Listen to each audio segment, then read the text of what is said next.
I used to live in a small apartment building in my 20s.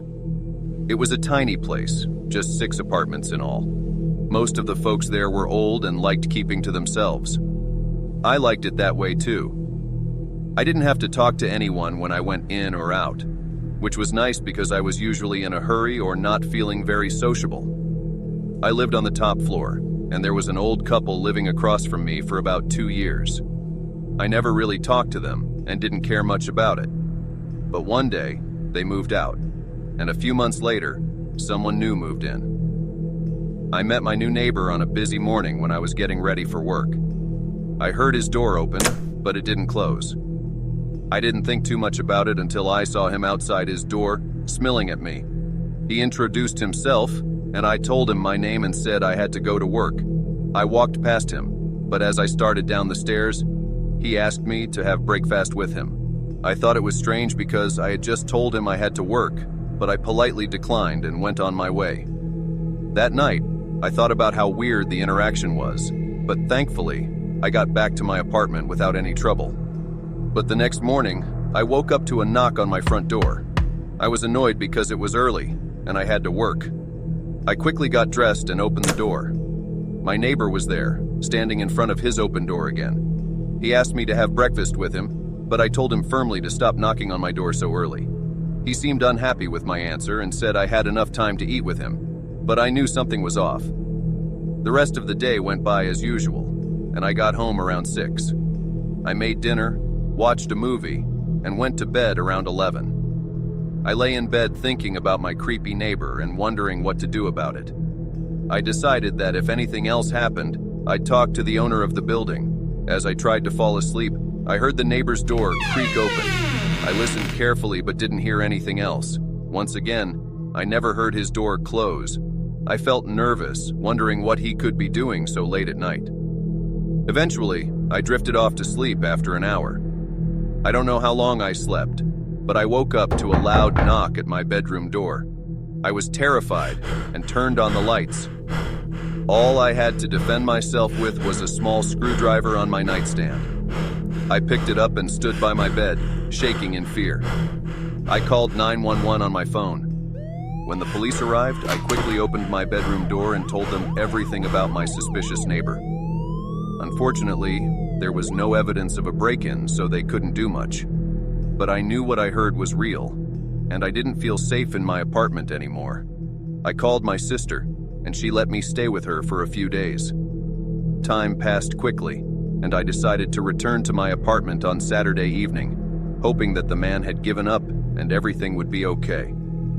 The sun had set, and the staircase was dim as I made my way up, trying to be quiet. When I reached the top, I saw that my neighbor's door was closed, which gave me a sense of relief. I quickly entered my apartment, locked the door behind me, and turned on the lights. But as I turned the corner into my living room, I jumped back in terror. The man was sitting on my couch, staring at me with a wide, dreadful smile. I sprinted out of the complex and into my car, calling the police again. I waited for them in a nearby parking lot. About 10 minutes later, they arrived. They went into the apartment while I waited by my car. To my surprise, they came out a minute later with the man in handcuffs. He had still been sitting on my couch, and they found a small knife in his pocket. The most disturbing part was that when they questioned him, he admitted to breaking in 3 times. I had only known about 2 incidents, which meant that at one point, he had been hiding in my apartment, probably watching me without my knowledge.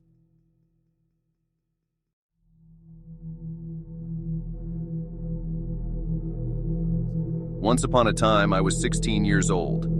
My parents went on a short trip to celebrate their 20th anniversary. I pretended to be sad when they left, but honestly, I was super excited to have the whole house to myself. They left on a Friday morning after I went to school. When I got home, I made a quick snack with the food they left for me. Then, I went to the living room to play video games all night. I didn't have school the next day, and no one was home to tell me to go to bed, so I wanted to stay up as late as possible and enjoy my time. I played online with my friends for a while, but they had to log off around 10 p.m. Around 11 or maybe closer to midnight, My neighbor's dog started barking loudly. Their dog was big, and even though their house was a good distance away, I could still hear it. I kept playing, but I could still hear the dog barking through my headphones. It had been barking for a long time, and I was getting concerned and annoyed. I paused my game and looked out the window towards their house. None of their lights were on, but their dog was still barking. I thought the dog might be barking at someone near their house. Then I saw a man walking through their yard and onto the sidewalk. It was dark, and I couldn't see where he came from. I assumed the dog was barking at this man, and since he was walking away, I went back to playing my game. I played for about 15 more minutes, but then someone knocked on my door. It startled me, but I was in the middle of a game, so I couldn't get up right away. I kept playing, hearing the knocks continue. When the game ended, I took off my headphones and realized the knocking was coming from the back door, not the front one. I remembered how late it was and got confused and a bit agitated. I wondered why someone would knock on my door so late. I decided not to go to the door and hoped that if they saw nobody was home, they would leave and come back another time. I sat back down and continued playing. For a while, there were no more knocks. I played until almost 2 a.m. I was really tired, and my eyes were tired from staring at the TV for so long. I turned off the TV and went upstairs to get into bed. I laid in bed for a few minutes, not very long, when I heard something outside. I heard a vehicle coming up our gravel driveway and stopping in front of the garage. I stayed in bed and listened carefully. I heard someone get out of the car, close the door, and then walk around the house. I lost track of the footsteps once they went towards the backyard. A shiver ran through me. I got up quietly and walked down the stairs, trying not to make any noise. About halfway down, I heard someone by the back door. It sounded like they were messing with the lock. I ran back upstairs and called the police. I tried to sound calm because I wanted to be cool, but they dispatched some officers to my house and told me to wait for 10 minutes until they arrived. I said okay, hung up the phone, locked my bedroom door, and waited. A minute later, I heard noises coming from the back door. Then, it opened, and I heard someone walk in and move around in the living room. They seemed to be taking things and putting them in a box. They moved quickly through each room downstairs, but after going through the kitchen, they left and went back outside. I heard their car door open and close. I felt relieved for a moment, but then I heard footsteps approaching the house again. They came back inside and went into the last room downstairs. I guess they dropped the box off and came back for more. I was regretting not showing myself because the person downstairs seemed to think nobody was home. They were making a lot of noise and were confident enough to come back for a second round. I stayed in my room, just listening to this terrible event taking place below me. Then I heard the footsteps coming up the stairs. They went straight to my parents' bedroom, which was right next to mine. They were in there for a while and then came out and went up to my door. The handle shook, but then the footsteps immediately left, went back down the stairs, and out of the house. Their car pulled away and was gone in seconds. My heart was racing, and I was trying to control my breathing. I thought I was seconds away from having to fight for my life. When the police finally arrived, I told them everything. They called my parents, too. After they checked around and got information from me, the officers were confident that the person wouldn't come back now that they knew I was inside the home.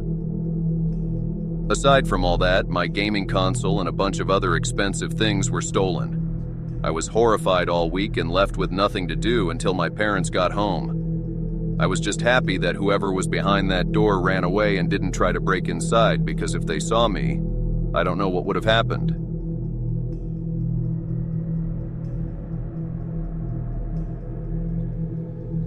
It was the first time I was left home alone, and it happened in the year 2006.